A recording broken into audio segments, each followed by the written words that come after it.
Sepekan jelang Lebaran, sejumlah warga memanfaatkan mudik gratis yang digelar oleh BUMN.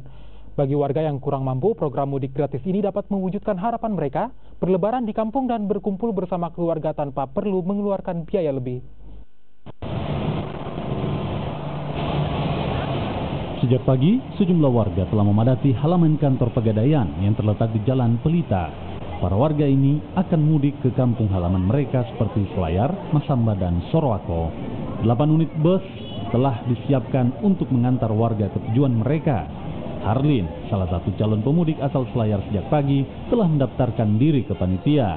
Ia akan menuju ke kampung halamannya, yakni di Selayar, yang menempuh jarak waktu hingga 1 hari 1 malam, dan melanjutkan dengan perjalanan kapal laut.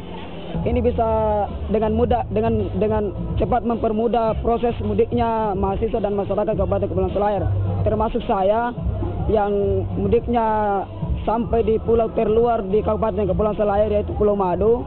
Dengan adanya mudik gratis ini, itu semakin meringankan dalam hal materi atau pembiayaan. Jadi alhamdulillah ini merupakan bentuk corporate social responsibility dari PT Pegadaian Persero, kepedulian Pegadaian terhadap masyarakat akan kebutuhan untuk masyarakat yang ingin merayakan Lebaran atau Hari Raya Idul Fitri di kampung halamannya. Mudik gratis ini merupakan program serentak yang dilakukan BUMN setiap tahun di seluruh wilayah tanah air. Program ini pun berhasil menekan angka kecelakaan lantaran warga akan pulang kampung dengan menggunakan bus dan tidak menggunakan kendaraan pribadi roda 2. Sama pertama, Kompas TV Makassar.